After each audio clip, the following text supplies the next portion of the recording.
Our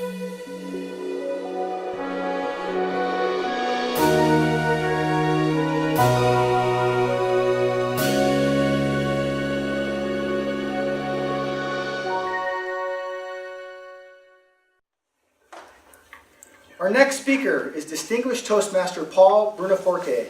Today, Paul will be doing an impromptu speech. The speech is one of the speeches required in the Advanced Manual of Specialty Speeches, Project Number 1, Speaking Off the Cuff. Paul has completed this project several times in the past, but today, there's a special twist. In the manual, prior to the meeting starting, the speaker is to select 5 topics, and the evaluator will pick one, and then the speaker has 30 to 40 minutes to organize the speech. Today, Paul will walk to the front of the room, and this topic will be given to him, kind of like table topics, but on steroids. The speech shall be 5 to 7 minutes. The title of the speech is, "Okay, let's do this." Hey!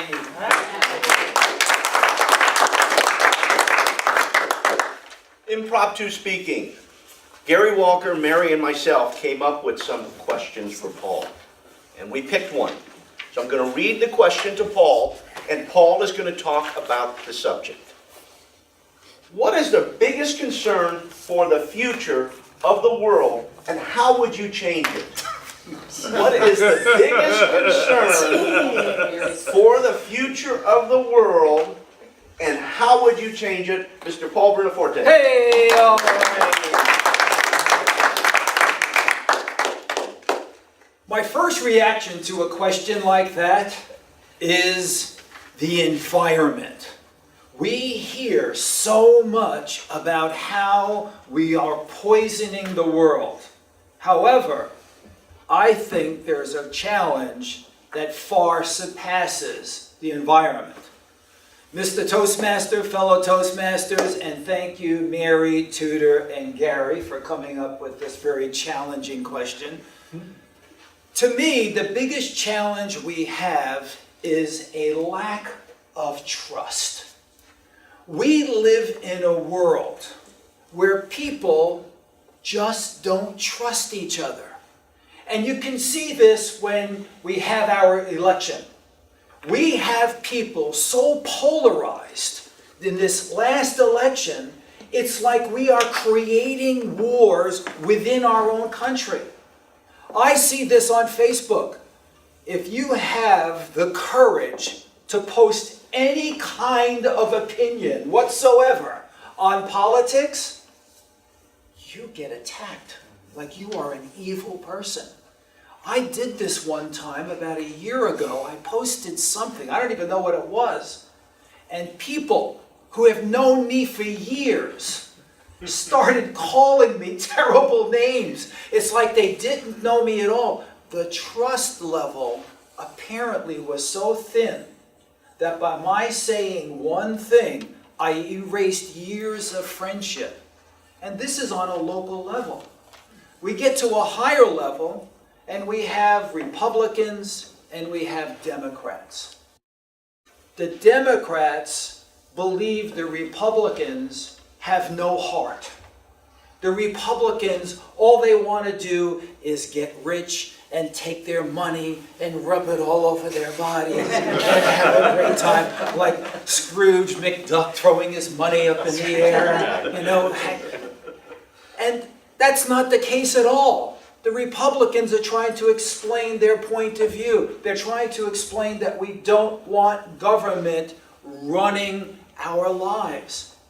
On the other hand, the Republicans look at Democrats as socialists. They look at Democrats as one step away from communists, which is not the case at all.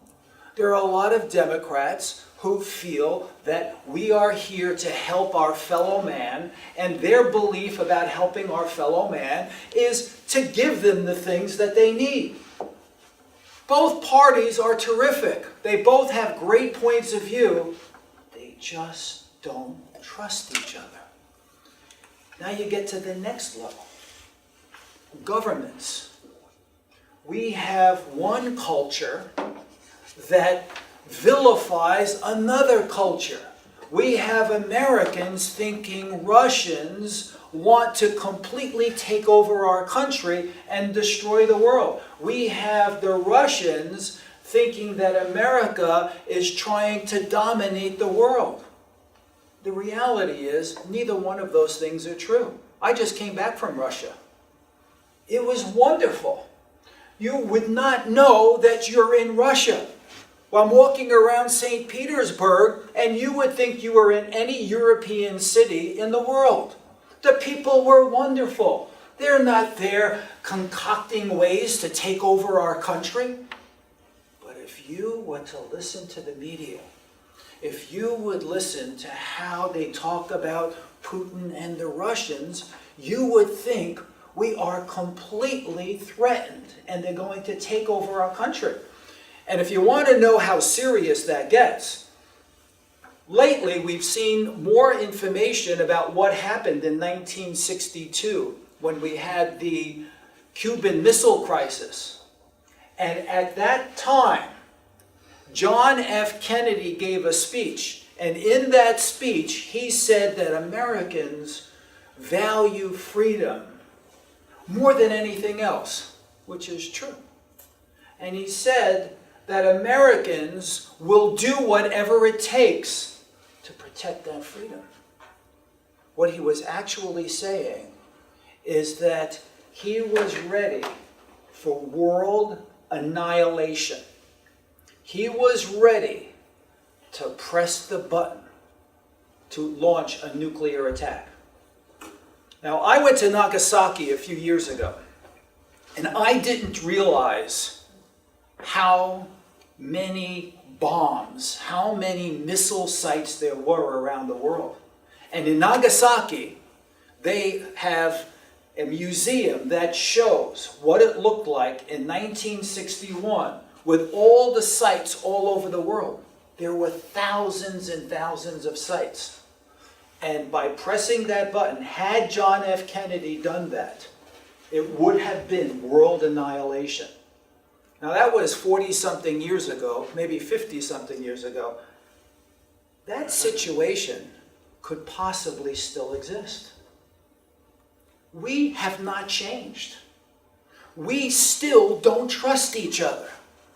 And yes, the environment's a challenge. We have other challenges, but nothing is so challenging as getting people to understand that we all just want to live together. We all just want to be in this world, and we're not bad. Americans aren't bad. Russians aren't bad. Iran, we have the media making Iran look. We just don't trust each other. And to me, that's one of the biggest challenges that we have. And if I could do anything, I would like to have some pixie dust and sprinkle the pixie dust all over everybody and have them understand that we are not going to be able to live in a world of mistrust. At some point, we are going to suffer huge consequences unless we change. Mr. Toastmaster. Thank you, Paul.